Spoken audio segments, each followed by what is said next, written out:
Good evening. I am Victor Daemon of the Daemon Saloon. Come in, come in. I was just admiring this newly purchased mirror. Fascinating things, aren't they? The way they create a snapshot of the soul that's so imperfect, unreachable, close to reality, yet not quite right. I have no need for such trinkets myself, of course, but for those with a soul to distort. Now, who could that be? Alright, gang, you're lost. Again. You're in Tremaine Bluffs. Again. But this time it's Nessa's fault you're lost, so that's new. Oh, by the way, you're back in the Daemon Saloon. Again. Why are we here? Well, I don't know, Jacques. The map that you gave me led us to here. But you made that map. Yeah, and whose fault is that? The Hopper person who told me to make a map. Hopper was right there with a real map. And you said, no, I got this. I'm sorry, Shock, you knew that he was doing this? Yeah, you knew that I was doing this? I trusted you. Rookie mistake. Shock looks to Hopper. Hopper looks down at the map that Ness is holding and says, well, the problem is that Ness drew over my map. So now I can't read it. Well, it's a lot cooler now when he flips it and there's like a little skull and crossbones. It says like treasure, question mark. And then there's like a different section that says there be monsters here. And then there's one labeled Jetco, just Jetco. Okay, that's it. I am sitting in front for the rest of this trip. Meanwhile, we're just gonna cut to the ladybug for a second, where Cubo's just sitting on the dash, and then there's a brief pause. I have successfully calculated our trajectory to the Ba-Adenu forest. Anyone? Anyone? And we switch back to everyone in the Daemon Saloon. Ness is drawing on his map more with like crayons that he took out of nowhere and is like, well, the thing about maps is that if you change them, then everything gets okay. Napper goes, no, that's not the thing about maps. While Ness continues to talk over him with like, see, if I put a road here, that means there's like a road there, right? No. Well, regardless of what the facts are about maps, one fact is that I believe we should try to leave this place because last time we got lost, argued about maps, and found ourselves in this place, we had a very strange adventure that I do not particularly wish to repeat. So I believe we should try to go back to the car and find our way to where we need to go. Yeah, because you are back at the scene of your last Halloween adventure. You are back at the Daemon Saloon. Just like last time, the Daemon Saloon is a rustic, classical place. It's filled with all sorts of classic fantasy monsters, just like orcs, tieflings, but not Jeff. Not after what happened in Numenorica. Oh, poor Jeff. Never Jeff again. I haven't listened to part 2 yet. Did Jeff die? Does Jeff die in part 2? No, don't nod. Don't confirm that. No. Does he actually die? Because I can't remember and I was just playing along. Fuck you. Fuck you. But the empty chair where Jeff once sat is the second most unsettling thing in this room. Because the first one is the man behind all of your terrible experiences last year. In front of you, behind the bar, you see a bartender with a bartender's apron and a ratty cloak. And he turns around to all of you slowly with a calm, malevolent confidence. And he says, Good evening. I am Victor Daemon of the Daemon Saloon. How can I... You're not supposed to be here. No. We've since learned that someone's opening with good evening is a sign of trouble. None of us want to be here. It's not like I want you to be here either. Didn't you learn your lesson last time? Or have you already forgotten? We learned it. We learned it. We did. We learned it. Learned it so good. This was just an accident. Actually, you don't have a second map on you, do you? That hasn't been drawn all over in crayon? It's art! Now, you fine folks won't need a map where you're going. And that's when you notice the man in front of you. He's sitting at the bar, in the seat Hopper Scotch sat in last year. And he's just rolling 2 12-sided die in his hands. No. 2 blank 12-sided die. Hopscotch? This man turns around to face you. He's got a wide brim cowboy hat, black with a red line on it. He's wearing a fancy red suit coat with a blue vest, but most notably is a wide mustache and a patch of hair on the chin. Oh no, not a mustache. And this man turns over to you, looks Hop dead in the eyes, and says, "Well, howdy there, me." Hopper, I'm trying to describe the face that I am making. Hopper kind of like looks this man up and down and then like squints his right eye while cocking his face, looking very puzzled at this stranger and goes, "I'm sorry, do I know you?" Simon Scott, you didn't tell me you had a twin. Hopper shakes his head and goes, I don't though. Oh, but he looks almost like you, except he has more hair in his face. Yeah, that's weird, right? That's weird that he looks just like me but with more hair on his face. Is this an ideal version of yourself? Can you not grow proper facial hair? I could if I tried. I'm not sure that we'd call that proper facial hair. Thank you, Shock. I mean, I'm not a fan of it, but it's more hair than you have, and I'm just trying to figure out if maybe this is our thing this time, is like, oh, we're trying to learn about, like, how we try to idealize ourselves. I'm just trying to figure out what's going on this time. Ain't nothing ideal about me, ma'am. Oh, so you're edgy too?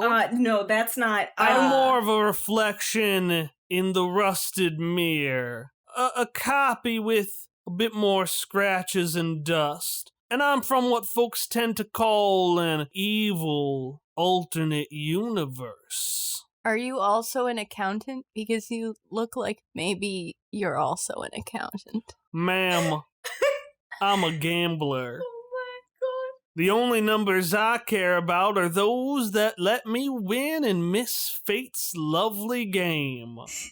That's why I named myself after my favorite, after all. And he clutches the dice in his hand, raises the hand to his brow and tips it. You can call me Hopscotch. He's somehow cooler and less cool than you. Hopper's like pinching the bridge of his nose and he goes, I know. Because he knows and he doesn't know how to process all this. He goes, so you actually walk around calling yourself Hopscotch. That's how this is gonna go? Of course. Just got that name back. Does Evil Hop have like a satchel or anything? Ellie, please call him Hopscotch. One word, Hopscotch. I hate it even more. You made me hate it even more. Does Hopscotch have a satchel or anything? Does Hopper have a satchel? Yeah, he's got like an adventurer's satchel. Yeah, it looks Slash almost the backpack. same as yours, but it's more rustic and cooler. All right, Ness is in it. Shock is going to see that and pull him out. What are you doing? What are you doing? Shock is going to hoist Ness out of there like he's a little baby and just like hold him off to the side and say, well, this has been very fun, but don't ever talk to me or my son ever again. Ness is just like kicking and going, no, you're not. Let me, come on. And Hopscotch looks to you, Shock, and says, forever the buzzkill in every universe, eh, Shock? Well, I don't have a response to that yet. And so I bid you good day. Shock will storm to the other side of the room with Ness. Ness is still just like, he's trying to struggle without hurting Shock. Ellie's gonna muscle up to Hopscotch and bring out her claws. Now, last time something weird happened here, we couldn't leave. You seem to be somehow connected to us. I would like to very politely, because I don't know if murdering you will also murder Hop, my Hop, the good Hop, the Hop that is not bad. Thank you. And is not you and has less facial hair, but that's okay. It's a choice. Of course it's okay. I lost my train of thought. Hop I was is- threatening you. I was trying to get information from you. Tell me what's going on. Hopscotch looks at the 3 claws, looks up at the 3 unlit candles, and then looks at Misha and their 1 red eye. Oh no. I didn't know you two could be so precious. Come on, Ellie. Ashim, we got business to attend to. And with that, he stands up and walks off after Shock and Ness. Oh no. I'm sorry, what? It's backwards. Oh no. A sheep.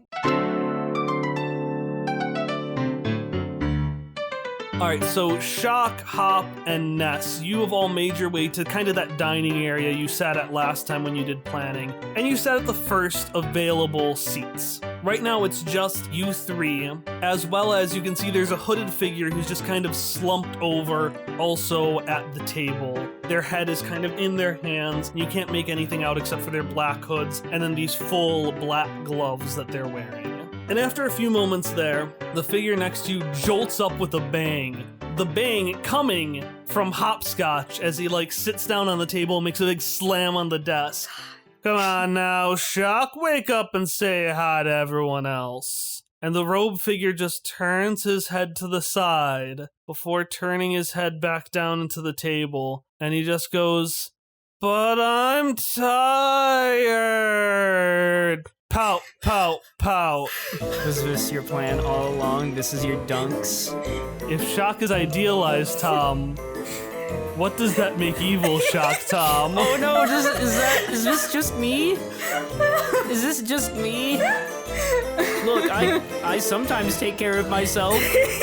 And he turns his head back up after a pause and goes, "Hopscotch, I'm hungry." And Hopscotch goes, "Well then order something, Shock." "But I'm tired." And his head goes back down again. I like to think that Ness is still mid-struggle with actual Shock, but then upon seeing evil Shock, it kind of stops. It's almost like a freeze frame where he's mid-pushing his Shock away, and then Ness just starts going,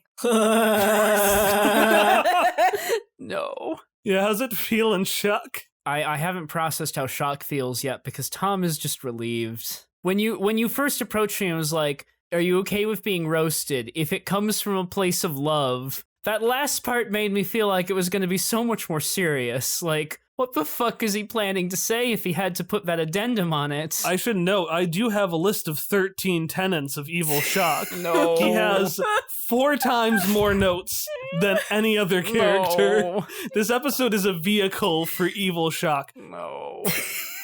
Shock just stares. He doesn't have a response. He doesn't have anything to comprehend. Actual Hopperscotch is looking between Hopscotch and evil Shock, and he goes, "So you say you're from this other place. Why? Do you need something from us?" Well, I need a favor. Although not much of a favor if it helps save your world as well. Oh, God. I may have made a bit of a bad bet. My calculations were a little off, and... It's because you're a gambler, not an accountant. Well, accountant boy, did you predict something like this with your fancy accounting maths? Fortune-telling and prediction are different than math. It's called math science, sir. Then ultimately at the end, it sounds like we're in the same boat. And by boat, I mean rapidly collapsing multiverse. Come on, let's get a move on. You're gonna have to follow up with collapsing multiverse. That's not gonna be. That's not. You gotta have facts. You gotta have some. And with that, you see the door just swing shut as Hopscotch is already gone, and you just hear the shuffling of Evil Shock's big, bright red Kingdom Hearts shoes. As he slowly just drags his feet to the door. So Shock has put Ness down by this point and just sort of looks over at the nearest person and says, I'm not really that bad, am I? Hopper shakes his head and goes, "Of course not. You're wonderful, Shock. Shock, I would have stopped traveling with you very quickly if you had been that bad. I'm just glad that I haven't met me. What am I like? I don't know. I also don't know what I am like. Scotch mentioned us, but I don't know where we are. It's a good thing that we got lost, right? Because this is really fun." No, I disagree. That's your opinion. That's your opinion, man. At least just gonna start following them. Yeah, so Hopscotch is already gone. Evil Shock is just pacing by the door. He doesn't seem stressed. It just seems like a thing he does. Yeah. When you get to the door, what do you try to do? I was gonna grab Evil Shock by the collar/hood and like pull him out with me. So you go like grab him and then push the door to leave. All Yeah. right, so you grab him with ease, you push the door and conk, you just hit your head on it. I feel like I should say ow, but I didn't really feel that, but I probably should have. And Evil Shock just sighs. I think the answer to this is pretty obvious. I will stab you. Do not use that tone with me. What is the obvious part exactly? Well, when we try to open a door, what do we look at to see if we push or pull? There's no writing on this door. Someone If you're getting pedantic about door handles, take me away from him right now. Hopper will actually do this. Hopper will like gently take Ellie's arm and just move her backwards. Hopper, I'm going to kill him. You can't. Game Master, do we see door handles? You don't, but Victor Damon just leans over the bar because he just kind of wants you out at this point. That's fair. And he says, The riddle is pull the push door. and he points to the door, which you can see has its handle on the outside. Were you supposed to tell us the riddle before we went for the door? Well, if you had read the clearly visible plaque or asked me at any point, nobody listens to poor Victor. No, never. All right. What did we see Evil Hop do? Because we watched him walk out. You described us watching him walk out. He's got a point. In response to hearing that, Evil Shock's gonna just cross his arms. Well, I guess you're right. You could have mentioned that beginning. I was gonna, have you do a whole thing, but fine. No, you saw him, okay? Is that what you want to see? It's a push door, and so to get to the opposite world, you do the opposite and you pull on it. As a callback to our last Halloween episode where Shock as Misha casted fling on the door, I want Misha now to do fling on the door. You just fling it backwards? Yes. Give me a roll. It hits Great. Evil Shock. That would be fine. That was a 7. Oh, yeah, no, she needed to roll a 3 for that. So yeah, it hits Evil Shock. That's just a given. But then it keeps flying and Victor Demon just ducks under it. And he looks at you all and just says, Get out. We've been wanting to. We're trying. With pleasure. Your place sucks, man. With that, we leave. and you find yourself in the most horrifying sentence I can say. You find yourself in the capital city of Draeolus, the city of Kai. Oh shit. Kyle acknowledged the name of a country from the lore. I hate it. That means you know we're in some kind of bizarro world. Oh. Are we in the actual core rulebook of Numenera? We're in the core rulebook now, baby. Do I hold all the cards now? Oh no! Well, Evil Shock holds all the cards. Yeah, in fact, Evil Shock pulls out the Numenera core rulebook. Not Numenera Discovery and Destiny, the original Numenera core rulebooks. I mean, he's got Discovery and Destiny too, but they're back at home. He hasn't done anything with them yet. He's just kind of read them for fun. No, he hasn't even read them for fun, honestly. He skimmed some parts for like a one-shot, but he hasn't read them yet. Anyways, he's got the core rulebook, so if you ever ask any facts about this place or what it looks like, I can actually pull it up. Oh, there'll be no need for that. We can just ask him directly. Can't wait. So, yeah, you end up... You're in the city of Kai. Kai. You're in the city of Kai. The city looks kind of similar to how it looked in Quest Friends, although a little less monotone. So like Quest Friends, we had like one gimmick, right? It was like towers and treadmills. But this is an actual diverse city with like diverse districts and just lots of lore. You could go a whole bunch of places and have your own little mini adventure there. But you don't hear anything. You get out and you notice that the sky is overcast in this eternal orange haze. Guess you could say the Kai is overcast. Thank you, I'll be here all night. Whenever Tom says something like that, just assume in canon that Evil Shock said it. Should I just start playing Evil Shock from this point on? If you want to, I will let you. I don't. I don't. If you look out at the city, you can see that bits and pieces of it are missing, as if chunks were just consumed and taken away someplace else. But in the distance, after a while in this place, you see a dust cloud. It gets closer and closer. And as it does, you hear classical music, where another car might play a hard rock song or Eurobeat. This is just playing very loud classical music. And as it gets closer and closer, it looks familiar but off. It's shorter than you remember it. Instead of being red and spotted, it's orange and spotted. In the front of it, you can see the window, which normally is just a big window, is framed as if there's like a giant M on the front, or angry villainous eyes. And perhaps worst of all, instead of legs, it has wheels. Oh no, I don't actually like wheels, so no, that's very horrifying.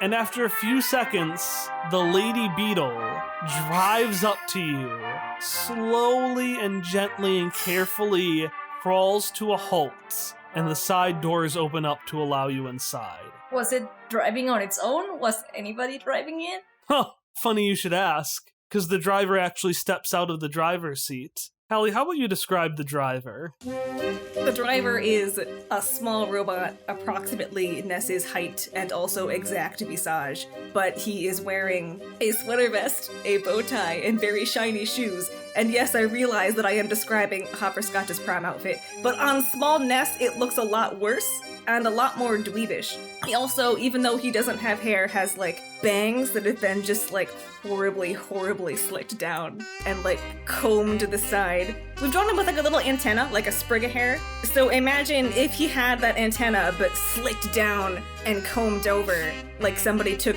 like gel in a wet comb and was just brushing their son's unruly hair. This was Dark Ness and he's a nerd. Dark Ness then greet everybody by saying, "Cheerio, my name is Nestle. Welcome to the Lady Beetle. We have tea and crumpets waiting for you in the Lady Beetle because it's tea time, my very favorite time of day. Everybody is welcome." And then Real Ness says, this isn't fun anymore. This stopped being fun. Shock is just going to look at Ness. This isn't fun anymore. I don't like this. I don't like the Lady Beetle thing, and I don't like you. Why? I'm afraid I don't understand your answer. Good friend. I'm not your friend. Anyways, we ready for some tea time? We're ready for some tea time. Nestle has a wonderful spread, but he doesn't have any like normally tea time is like pastries or like biscuits and jam or like treats, but all those are bad for you. So Nestle just has like Broccoli. dry toast and broccoli and raisins. No, Hop likes raisins. Nobody can like things that are here. Black licorice. Black licorice. Ellie likes black licorice. Pineapple and pizza. No, pineapple and pizza's delicious.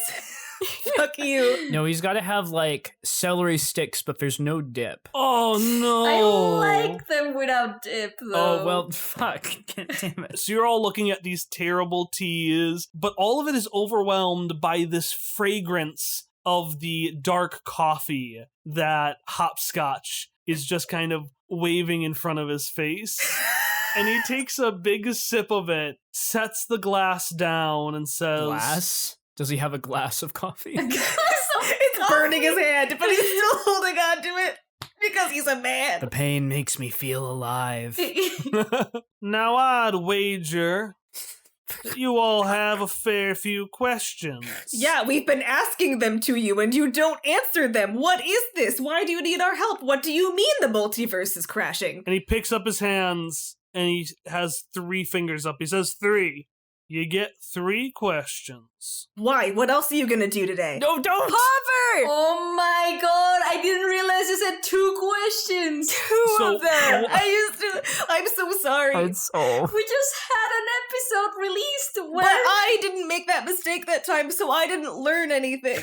I'm sorry, team. For what it's worth, Hopper, immediately after asking 2 questions, just like put his face in his hands, and he's listening to the answers, but he's just shaking his head. My apologies, I don't think he meant to ask those questions. Can we have a redo? And he takes another sip and he puts up 1 finger. Why? Well, it's difficult to know. I tried to put my team together. Just happened to end up with the same folks that you all fell in line with. 2, what else am I gonna do today? Well, I hanker I'm gonna do the first heroic thing in my rotten life. And 3, can Hopper have a redo? There ain't no redos in life, darling. Ellie is gonna slam her hand on the table. Do not sass me. Do not whine or try to patronizingly explain things to me. She's directing this towards Evil Shock. And Evil Shock just turns over to Hopscotch and says, "Can you please just tell her I don't like confrontation?"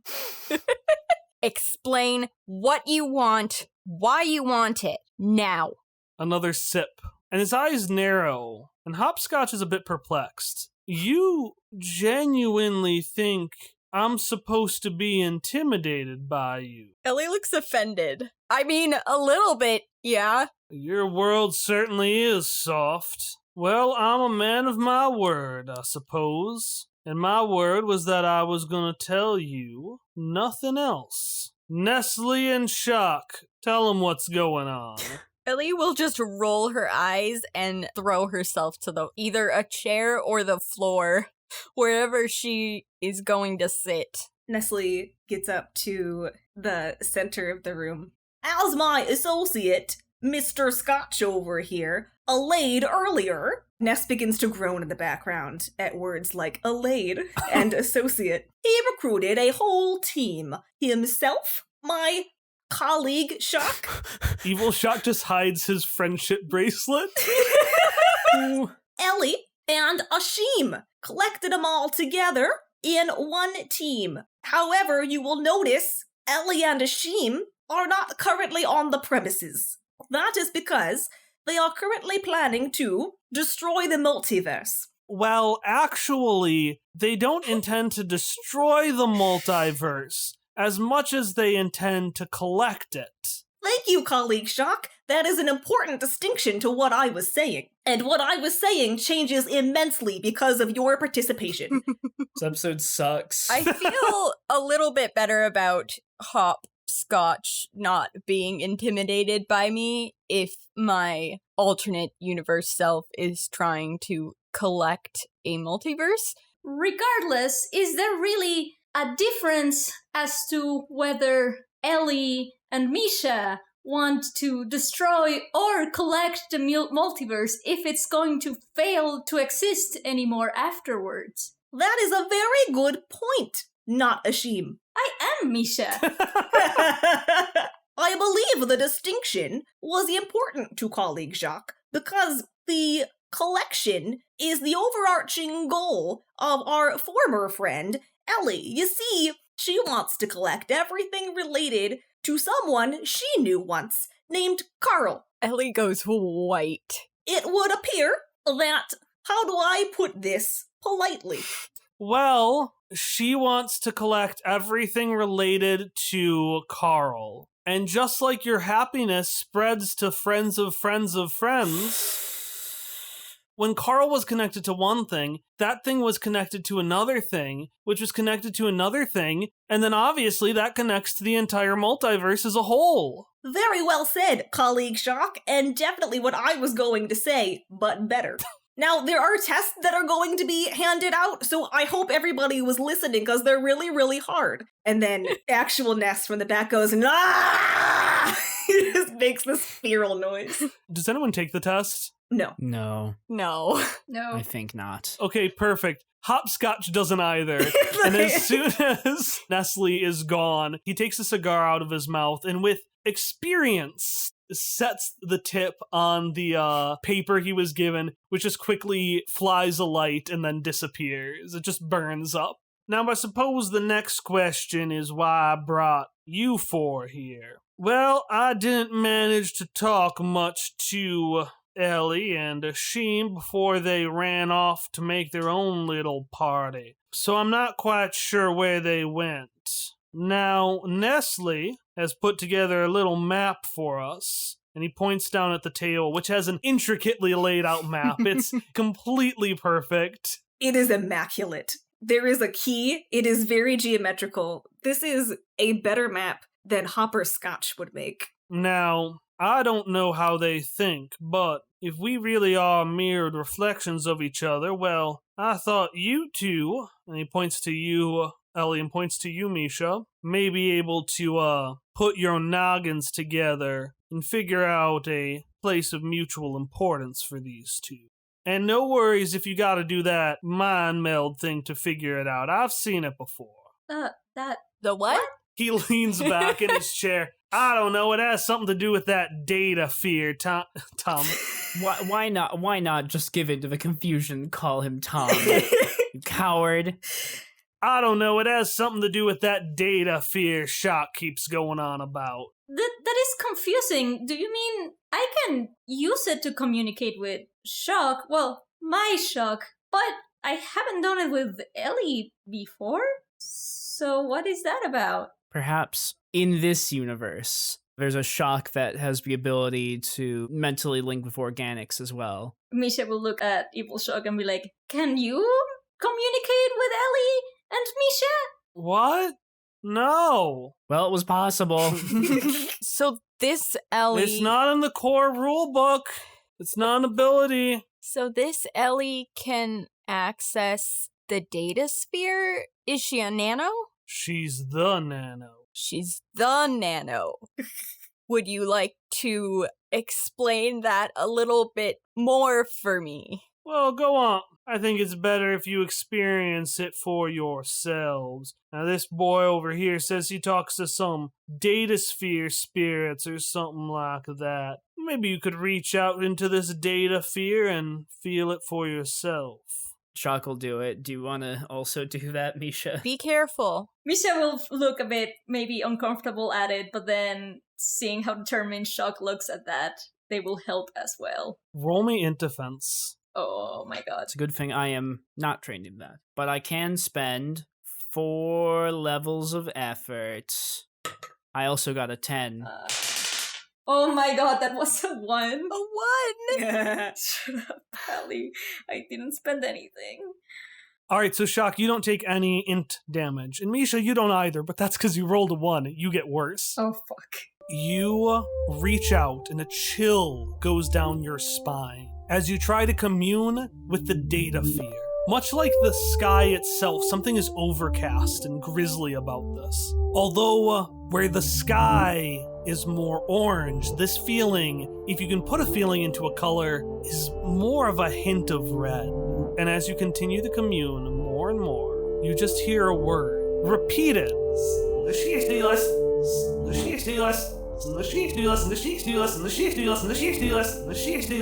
And Shock, you're able to disconnect from the data fear, but you still hear that word again, this time coming from Misha's mouth.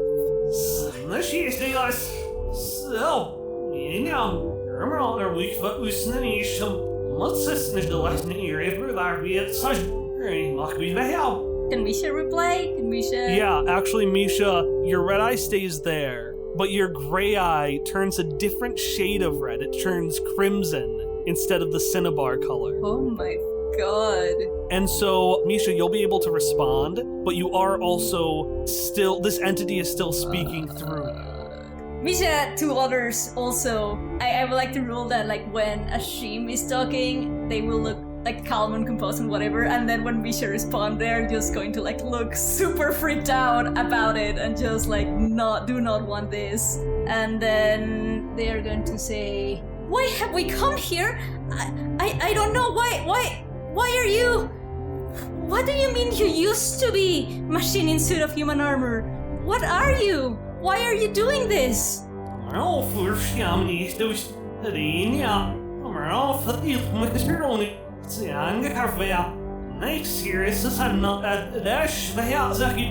Farm? What farm? What do you mean?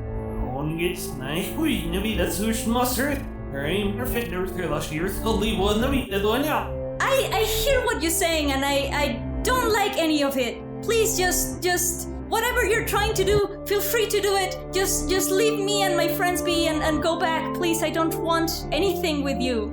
My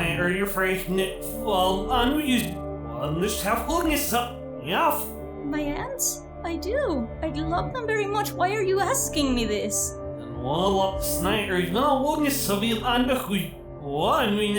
And with that, the crimson light disappears.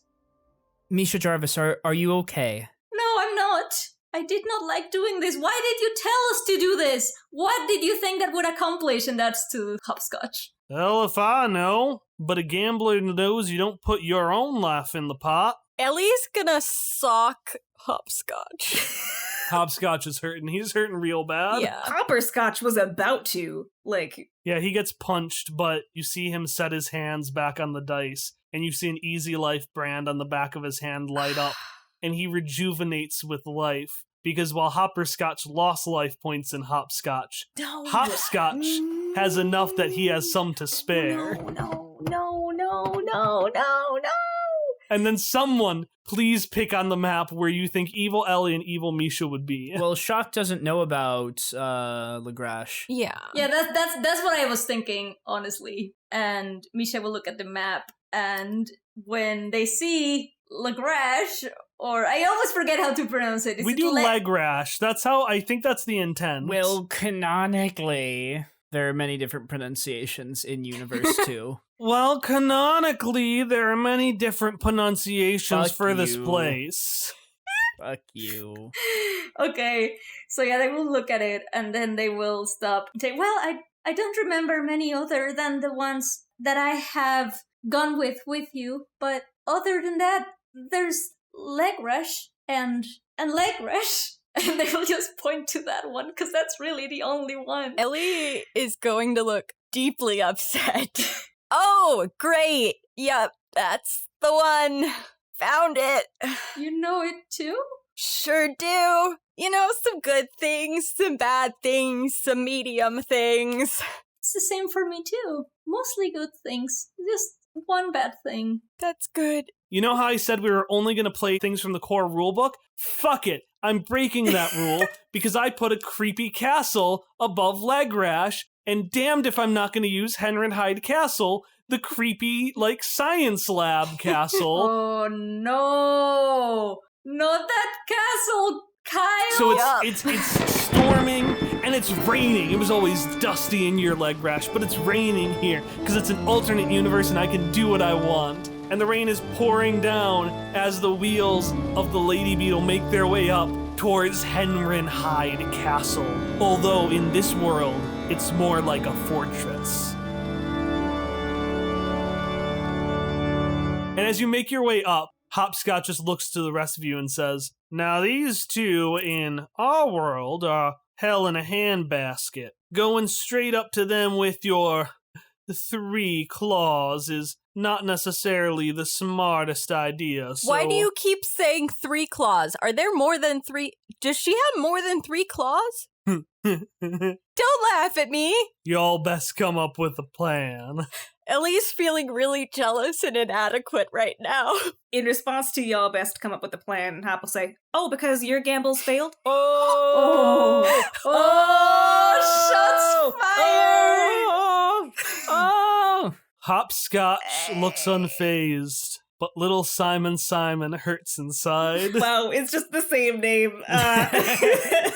His first and last name are swapped in this universe, but it's still Simon. That's better. And I'm glad he's hurting. Thank you. Can I ask, what did you try that didn't work? Gambling. Exactly, I tried the biggest gamble I could think of. This is my first plan. Hopper was not expecting that answer, and he is so much angrier. We can throw him out of the vehicle, right? That would be fine with me and with Hopper. Like, All right, you need to stop laughing when I ask you about the claws. 11! 11? She's got 11. You happy? Where? Does she fit them all on her hands? Are they on both hands? Are they on her feet? How does she have 11? Beats the hell out of me, alright? That wasn't what she was preoccupied with talking about. But by the way, you may want to prepare yourself. You ain't gonna like this next part. have we liked any part? It was a dramatic transition, babyface. Hopper, in response to that, will like slam the papers down that he was like scribbling little plans on and go, your mustache looks bad. Well, it looks better than the sideburns I know both of us tried in college. Oh. I don't want to be impolite here, but I don't like you. Funny, the one thing you and I have in common, it seems. In response, Hopper will, sort of fold his hands over the table like he's got a proposition. As you've said several times now, you're a gambling man. How confident are you in a gamble that you could successfully lead Ellie and Hashim into a trap for us? If we were to set up some kind of thing, we would need someone who's good at risks, brave enough to take them, and can calculate them to be able to pull this off. Now, I'm not saying... Give me a roll. 19. He leans in close, and his smirk grows even wider. I'm listening.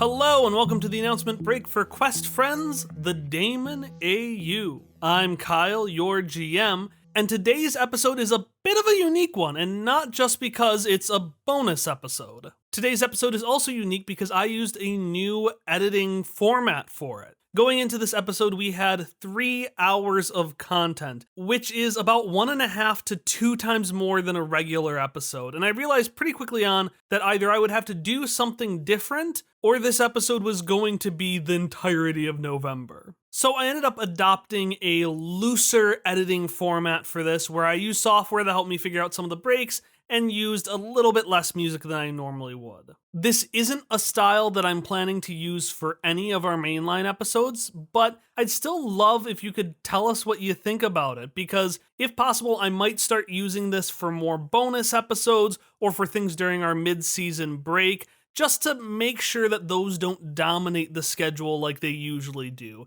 and that we can keep having bonus episodes while staying at a regularly fair schedule. But, of course, I only want to do that if these episodes are still enjoyable to listen to with this style, and if you find that the editing makes it a bit harder to listen to, I'd love to know that as well. Something that definitely doesn't make this episode harder to listen to is the voice work of Aaron Cateno-Saez, who has returned for the 2nd year in a row as the voice of our one and only Victor Daemon. When he's not being our vampire bartender, Aaron is the co-host on All My Fantasy Children, a character creation, world building, and storytelling podcast where each week he and his co-hosts take a listener-submitted prompt and use tabletop role-playing games and random results tables to create their backstory and develop an original fantasy world. And it's really, really fun. All My Fantasy Children is the kind of show that's focused on really fleshing out the characters in the world and exploring those folks who don't get big stories in fantasy worlds, such as the hired help Victor probably has. I mean, he's a vampire, but he's still gotta rest sometimes. You gotta take you time. In addition to co-hosting All My Fantasy Children, Aaron is a player on Skyjack's Courier's Call. Skyjack's Courier's Call is an all-ages actual play podcast that follows 4 Sky mail deliverers. I'm not kidding, that's what it is, and it's awesome. Whether by skyship or on the backs of giant birds, someone's got to deliver the mail, and it's up to the apprentices of the Swiftwell Courier Service to do the job. If you're interested in either of those projects of Aaron's that I've mentioned, you can find links to those below, as well as a link to a 3rd show, which is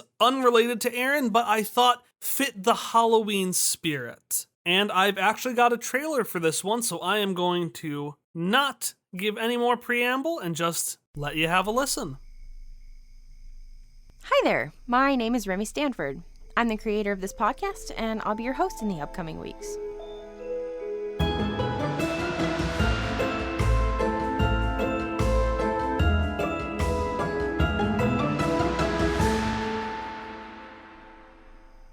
So, what is the Spooky Sapphic Storyteller? Well, for now, it's just me and my dog Ollie chatting to a microphone alone in my cabin in the woods. Well, I'll be the one chatting, not Ollie so much. Anyway, being one of the very, very few gay people in North Carolina is pretty lonely, so I thought I'd start sharing my experiences. Hearing other people's stories helped me so much when I was in the process of coming out, so I figured I'd give my own show a shot. Of course, this isn't just for people new to the community. We'll be diving into a variety of LGBTQ topics, such as mental health, friendship, and queer representation in the media. My goal is to create a discussion around these topics, and I hope you'll participate through social media. I'll also try my best to get my friend Bowie Bird on here, both for the gay stuff and the paranormal. While we both work as reporters right now, we kind of have a little side gig looking into paranormal activity. North Carolina may be a little bit lacking in the queer population, but it has lots of cool, creepy folklore. And being out in the woods and working in an old small town, we're bound to stumble across something spooky soon. So stick around to hear more about LGBTQ topics, living in the middle of nowhere, and whatever ghostly happenings Bowie and I come across. Episode 1 will launch on Monday, September 14th. In the meantime, come say hi on Twitter at TSSS_pod or on Instagram at Spooky Sapphic Storyteller. Talk to you again soon, and until then, stay spooky!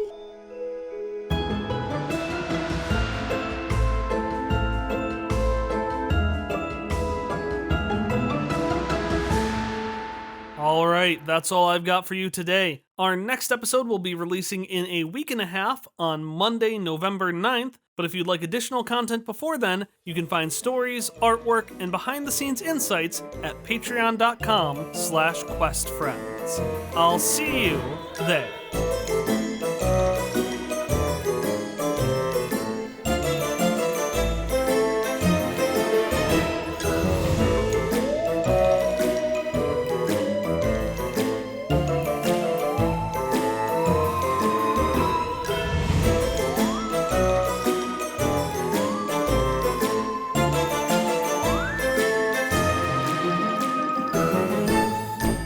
With a massive, agonizing groan, the two giant front doors of Henrenheide Castle slowly open up, and inside is a warmer light than you've ever seen in that castle before. It starts with a single, small orange flame, then next to it another, and next to it another, until, as if walking through a horrific parted sea, Hopscotch alone walks forward through a sea of lit candles. And at the end, sitting in a small, humble chair, slouched over like someone who is barely clinging to life, is a small figure who just kind of moves her head a little bit in response to him.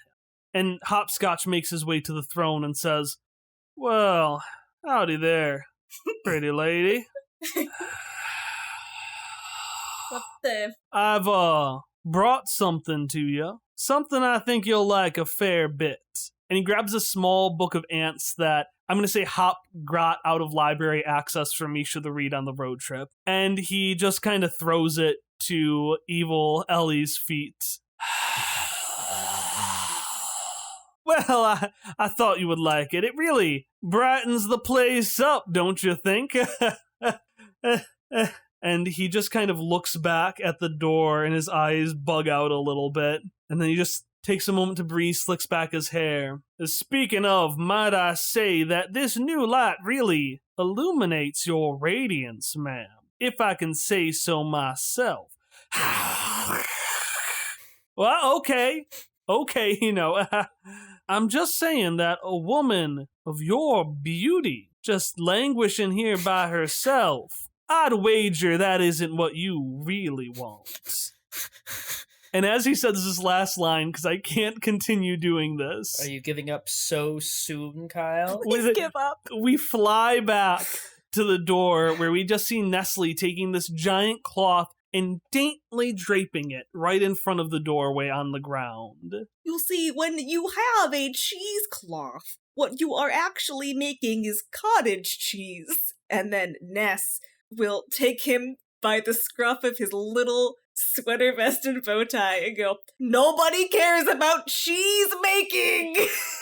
Just shaking him as if this has been going on for a very long time and he has been bottling this up for that entire time. So yeah, you are all outside of Henrydhyde Castle. The doors are still open and you're all kind of leaning on the wall, super sneaky like. If I remember what you said before we recorded this part of the session, even the lady beetle is like behind some bushes, just all hiding. Occasionally one of you might poke your head in to listen to the catastrophe happening inside. Ellie is poked her head in once, realized what was happening, and didn't again. Misha is the farthest away, like if there's like a little tree further from everything else, they are there, just their head poking out a little bit from behind the tree.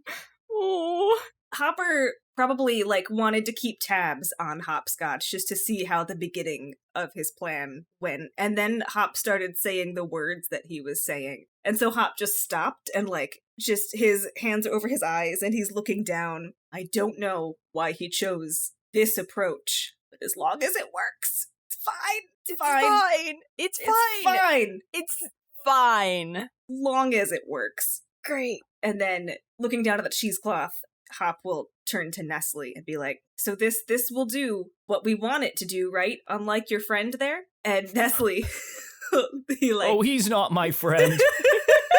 "Righto, mate, it'll work just fine." Ness, by the way, is still holding him by the scruff of his little sweater vest and shaking it back and forth. So this should be punctuated with eye rattle sounds, like when you put a plastic ball in a jar.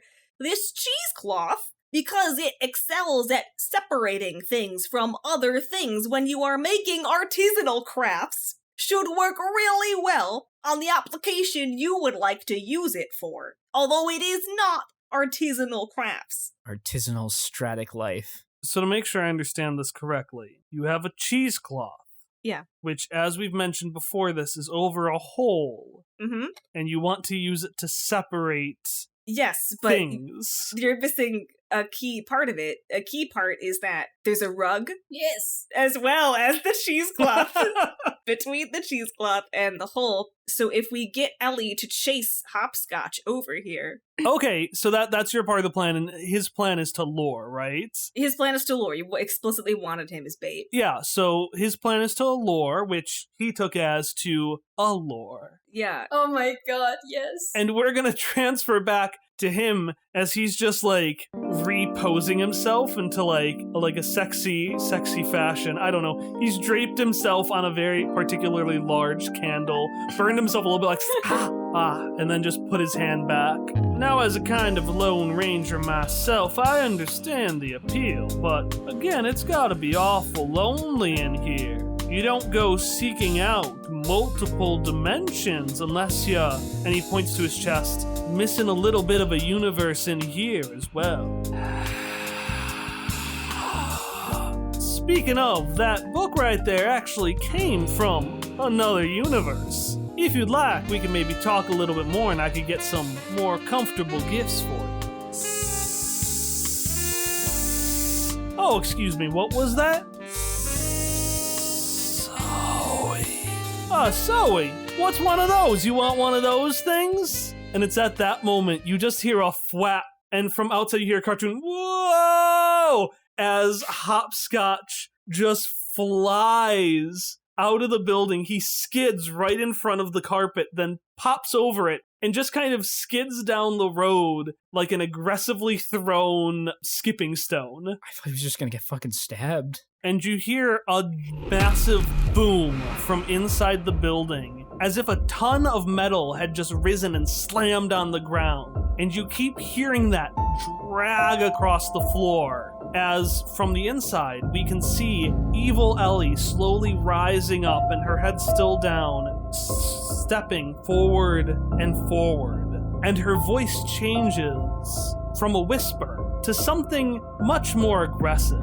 I know that you're here. I know how you try to stop me, but our love cannot be stopped. I will collect everything related to Carl, except for one. And you can hear her getting closer and closer. She's about 5 feet away. Zoe Badge, a personification of a betrayal from a traitorous Ellie. I will take everything and make it part of the collection. But this thing and the traitor who spawned it. And at that point, she is outside of the door, and she just turns to look at you, Ellie. Ellie would have. Ellie's gonna a little bit, maybe slightly, Roll the she's attack. Roll the attack. totally gonna ruin the plan. Let's do this. No, it's Roll the okay. attack. It has to be done. Well, We have a plan B. We have a plan B. What is the plan B?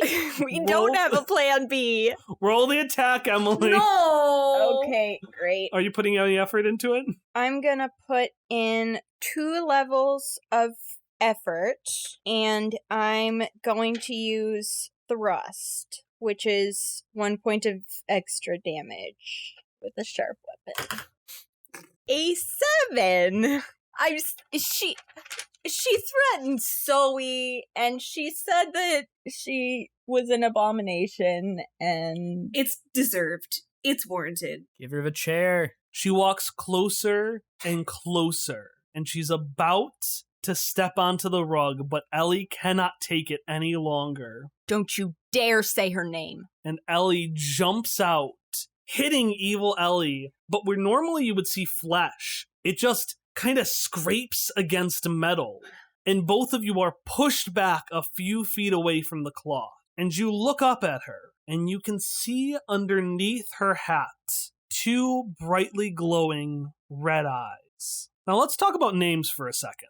Because every evil version besides Evil Shot got a fun, cool name, right? Evil Ness is Nestle, Evil Hop is Hopscotch, Evil Misha is Ashim. Well, Evil Ellie, her name isn't Ellie Badge, or even Ellie B.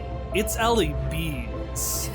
Oh my god. I wasn't expecting. From behind her, you hear a fierce buzzing and like giant devil wings, 2 10-foot tall wings made out of bees fly out from behind her back. And I want everyone to take 1 XP for what still feels like a jam intrusion. Also roll me initiative. What? As combat starts, Shock is just going to say, "Time for plan B." Time for plan B. At the same time, Evil Shock says, "Time for plan..."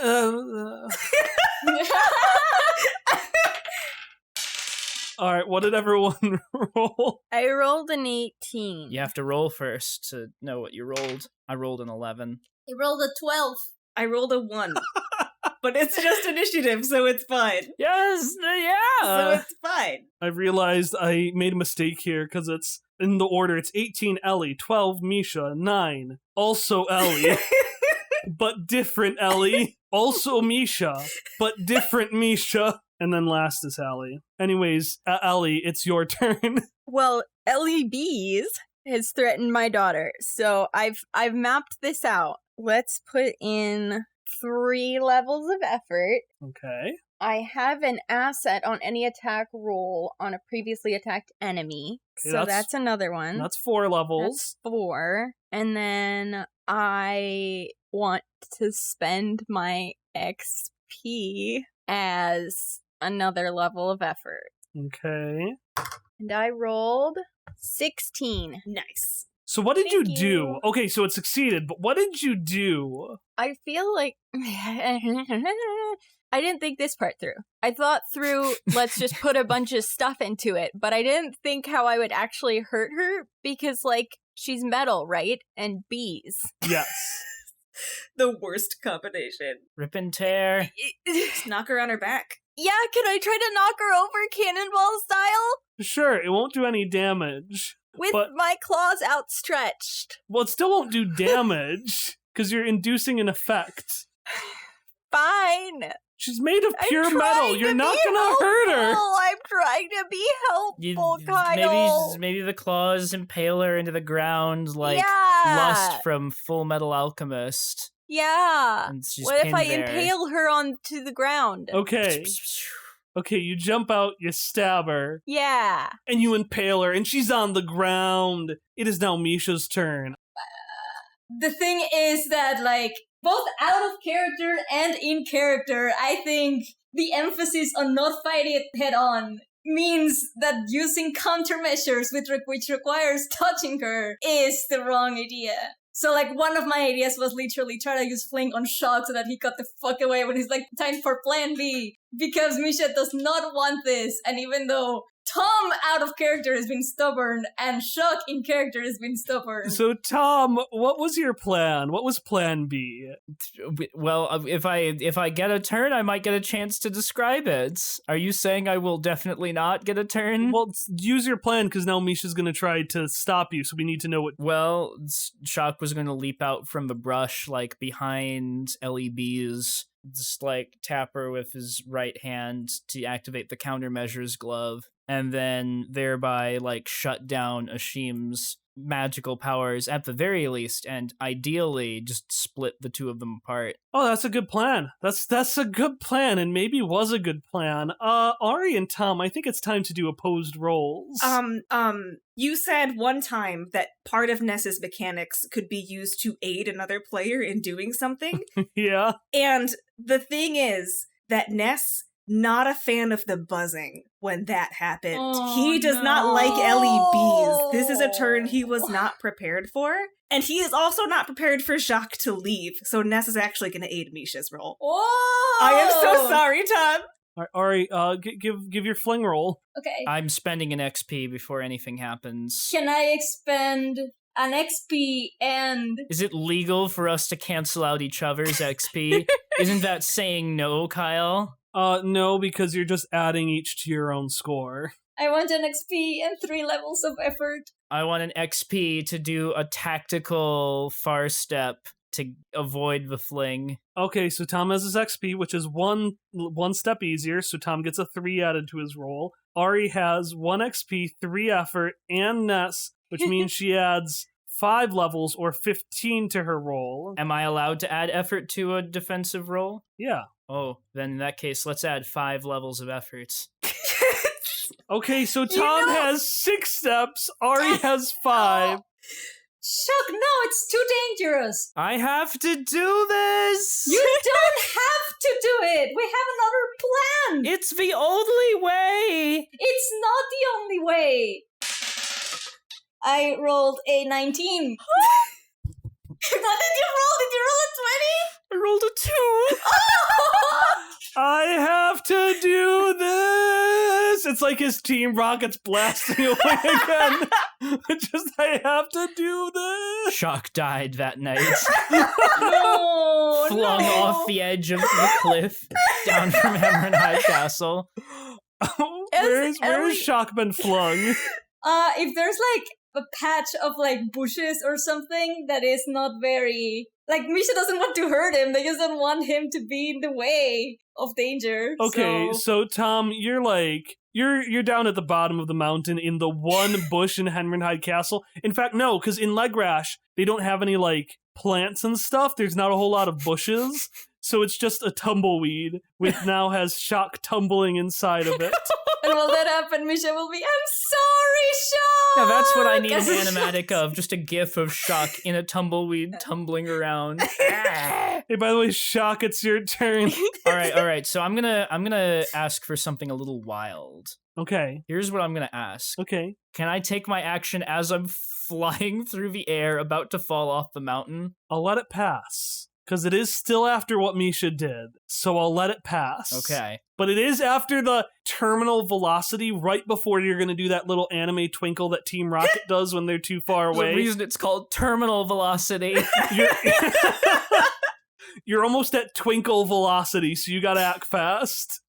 Anyway, I would like to fire cutting light and just use a certain property of cutting light. Not exactly to deal damage per se, but I believe it is 2 meters of metal that I can cut through. Okay. So let's scroll to the correct Don't miss, because Ellie's on top of Ellie. It's fine. Okay, so the material has to be level 6 or less. 1 foot of any material that is level 6 or less. So here's the question. Is Ellie's armor also level 10? And counterpoint, if it is, can I use that to burn through enough of it so that she is now less than level 10? That's my idea here. Sure. Okay. All right. I'm assuming I still need to roll to aim, correct? Considering you are hurtling through the sky, yes. All right. I imagine that would be a bit of a setback. I'll spend another 5 levels of effort. How much do you have? I have intellect to spare. It's a 14. Oof. I guess that's level 4. 5 levels of... Oh, no. So that would be, you did 5 levels of effort. Oh no, Ellie is level 10. Oh. So we just see a beam of light cut through the sky. Super dramatic. And then just tink, it tinks off Evil Ellie's armor and just burns a hole in the ground like a laser pointer reflecting off of a mirror. Ellie will watch where you're at. Where's Shock? He's safe! What do you mean he's safe? He's safe as he flies into the distance. No! Misha, why? Oh. And at that, Evil Ellie looks up at you, Ellie, and she shinks out her hands, and out of each finger, like Freddy Krueger, comes a claw. A claw comes out of each of her 10 fingers, resulting in 11 claws. And she's gonna swipe at you. All right, I'm gonna put in 2 levels of effort. Yes, 2 levels of effort. It's not gonna be enough because I only did 2. Yeah, take 11 points of damage, 1 for each claw. Oh no! Actually, she would have a Zor Steel too, wouldn't she? Take 22 points of damage, Oh 2 no! for each Oh my claw. God! Oh, see, That's this so is many fine. points! 22? And after she just claws you to the side, Ellie Bees rises up on her giant wings, and Oh, suddenly no. her eyes that are red glint even brighter, because Ashim has the same spells as Misha does, Oh, please, no. but stronger. No, no, And as no, she no. rises up with No, a no. flutter, If only this wasn't happening right the now. cheese claw. Well, but what if you had rolled like a 1? Like you rolled a 2 in the protection You do have thing. 9 might. Cheesecloth starts to flutter as a wind comes in, and so do little pebbles, rocks, higher and higher. No, not my cloud. And then with a you just hear a giant boulder break off of the mountainside, and all of you, I'm so sorry. I'm not gonna have you roll, but you won't take damage. All of you are lifted up in a giant version of the Matter Cloud, the Matter Tornado.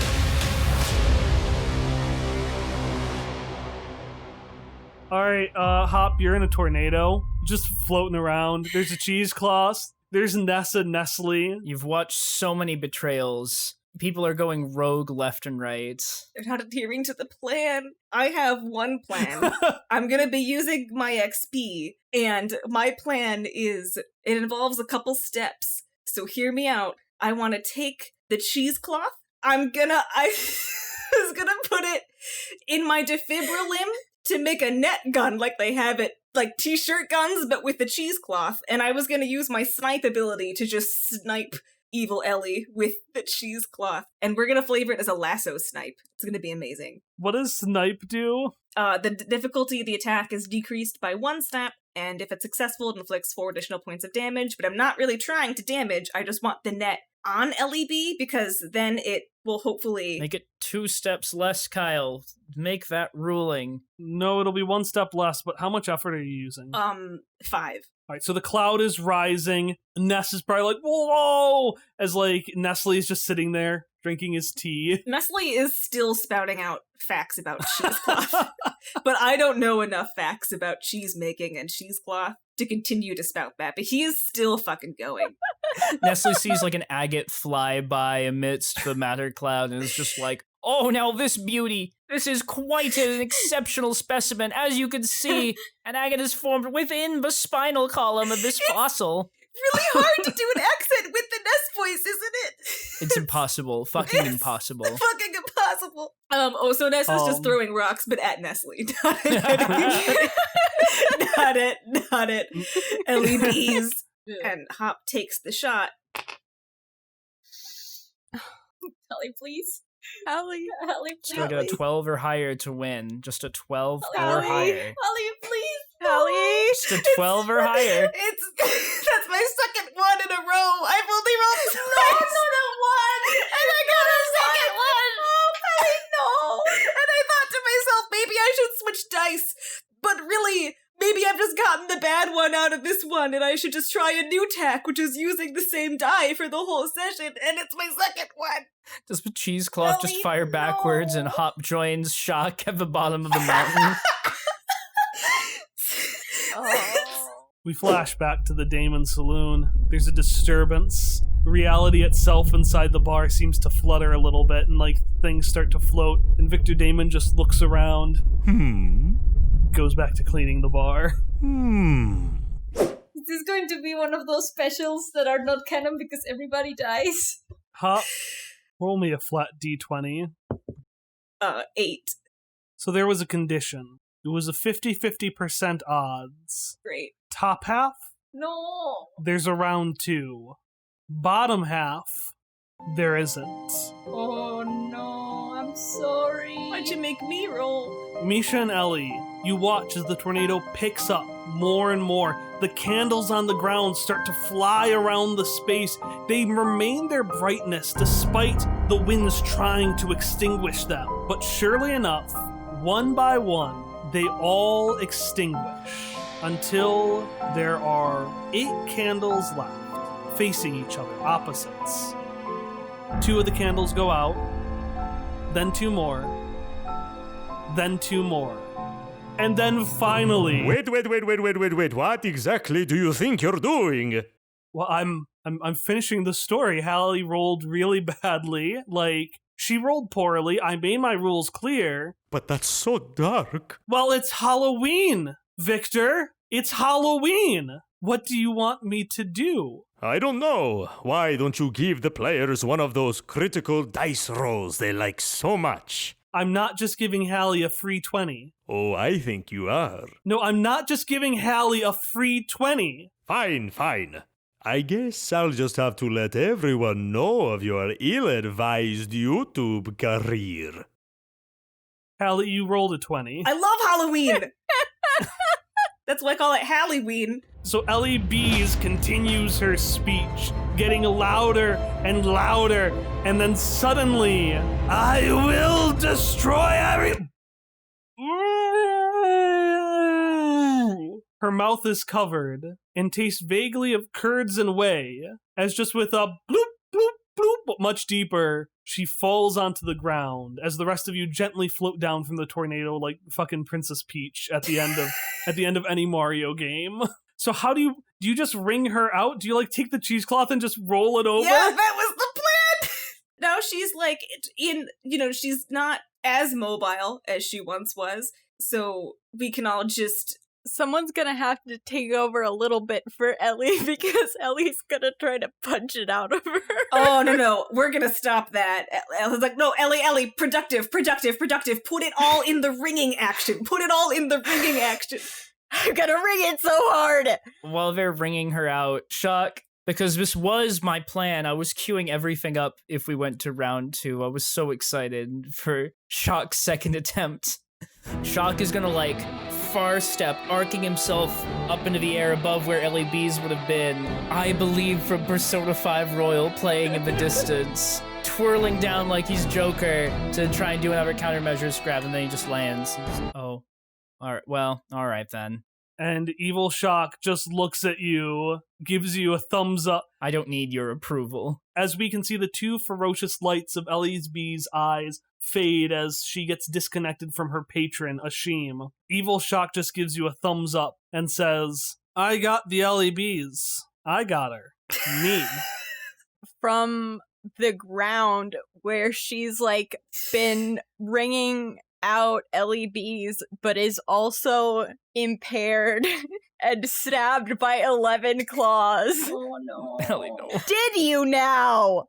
And as you do that, Ellie, you just feel kind of gently Misha's head just flop onto your shoulder, and then flop a little bit further down, and then flop uncomfortably backwards. I'm gonna catch them. They're gonna be bent at an awkward angle because I'm too short, but... Oh, they're bent at all angles. Oh no. You look down and you see this plain-faced, expressionless Misha Jarvis. Looking more like a robot with a still, a face meant not to move like an animatronic, but just still. It goes down, you can see this central column and cords connecting their head, which is struggling to stay up, to the rest of their body, which is worn down after, let's say, 45 years or so of lack of use. Oh god. And a couple of hands on this evil Misha's head pick it up, and it looks at all of you and says, "You think you could stop me so easily?" Ellie will, push them off and be like, Misha will just pop their head from behind the tree and be like, yes, we can! And then go back in behind the tree. Ness, from also behind the tree, pokes his head out where Misha's was and goes, yeah! And then goes back. Where is the book at this point? Wait, are you talking about the book that, what is it, Hopscotch gave Ellie Bees? Yeah, the ant book. I'd say it's at one of your feet, like it tornadoed around. Alright. How funny. You stick to such a useless form. And they kind of just flop their arms around ineffectually. When I find a new, better one, I will stop you for sure. Yeah, that's right. Get out of here. Go get off to the 2021 holiday special. I guess when they say that, Misha will kind of try to make contact with Hopper and say, sure, that form you're in is not the best. I'm sure you will find a better one, but just not in here. And try to kind of cue Hopper. Okay, out of character, we want to trick them because we want them to think it's like a cool big living ant they can control, but it's actually a little ant and a pop-up book. So we have to figure out a way. Shadow puppetry. We have to do something like that. Yeah, sure. Some of the candles are on the ground next to you. We're gonna do some shadow puppetry. Yeah. I'd like to roll a shadow puppetry roll. That is not a skill that Hopper has. Could it be my flex skill? Could Shock help? Sure. Shock is specialized in sleight of hand. Oh my god, you're specialized sleight of hand! Shock and Hop! So how about Hop speaks while Shock is just using this little book to make a shadow puppet and make it look like this big scary monster is on the wall. Perfect. So after getting the visual cue from Misha, Hop is trying not to look in Shock's direction, not to give it away, but he'll say, yeah, I mean, a better form. You're gonna have a hard time topping bees. The only thing worse than ants. I'm gonna say that's in character, and then suddenly I remember that wrong. you feel a weight on your shoulder, and you can just feel a finger gun coming as Hopscotch leans on you, does a finger gun point to Ashim and says, the only ferocious monster I'd bet on over bees would be an ant. And the finger gun goes from Ashim and just points over to the shadow on the wall. Hopper's fucking furious that Hopscotch had to deliver that line because he flubbed it. He's so fucking mad. He just stands there, 1,000-yard stare, staring straight ahead as the rest of this happens. Yes. And Shock and Hop, give me a roll. Just a flat one, no effort. 10. I had a 7. And Hopscotch rolled an 11. So thanks to Hopscotch's efforts, in particular, Ashim looks Built up these skills over it. at the shadow. Why didn't you let us use effort? I have never been angrier. The only time is after Questionable Measures finale. That is the only time I have ever been this angry. Did you roll another one? I missed No, this. I just rolled a 10 and Hopscotch rolled an 11, so he gets the credit for the win, and I don't have any calming jasmine tea on hand at this point in time. Well, now you know how Alex felt when I rolled a 10 and Madeline rolled a fucking 11. Because that's exactly what happened. What? What was that sound? Just keep going. Just keep going. I'm gonna mute myself, but this is all gonna be on my recording. So bad! Fuck! Ah! A pair of red lights looks at the shadow on the wall, I'm so fucking mad. and then, without even looking, I'm just so fucking mad. a bright crimson light erupts. It almost blows out of Ashim's eyes, and then suddenly that red light congeals into this small little ant in a little pop-up book, which Shock is just able to close. Slam it shut. Nice.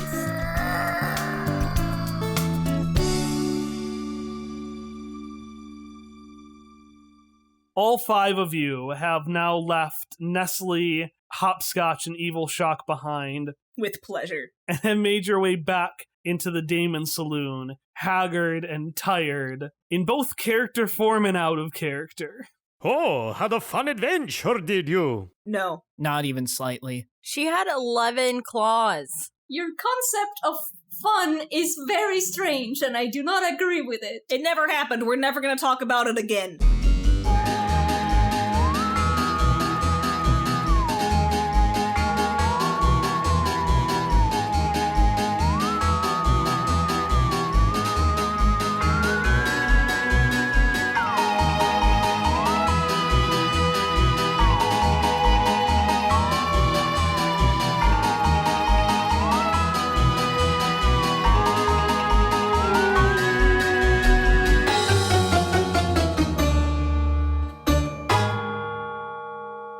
It's like that little robot that was on Mars, and that just ended up. No! The one that sang like happy birthday to himself? Why would you do this?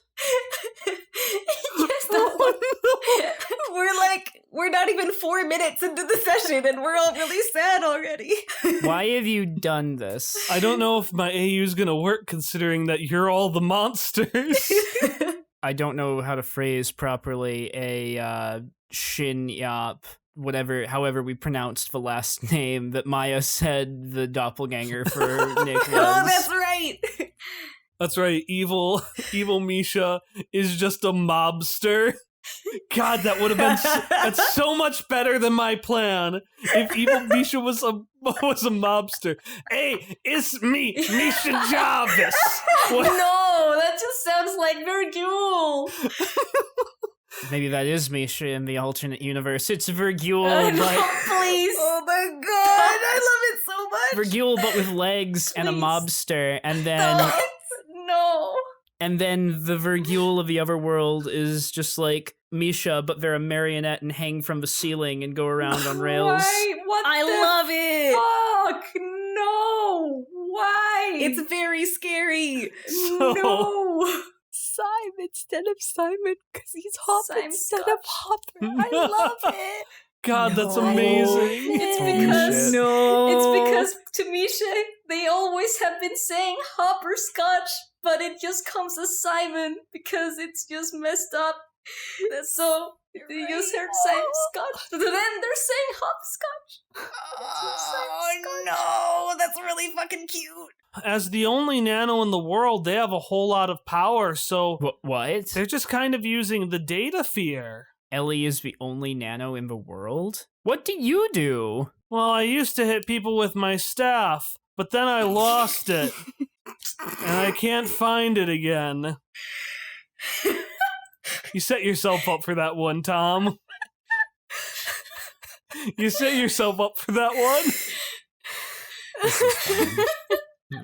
What could be wrong right now? What could possibly be wrong? I am upset by so many things, and none of them are in character anymore. I'm upset by Kyle's winking. Yeah. It's really Yeah, it's a lot to deal with. I designate Ellie as innocent, because then she gets an asset to her speed defense roll. You are innocent, Ellie! Only the one Ellie, though. Only the right Ellie. Getting a new die. Yeah, I'm getting a new die. Can I also get a new die for this roll? You already you signed. That I you definitely signed already your, didn't do. Fine, fine. I guess I'll have to let everyone know about the time you guested on all my fantasy children and didn't know any table results. You brought nothing to character creation. You brought nothing to world building. Nothing at all.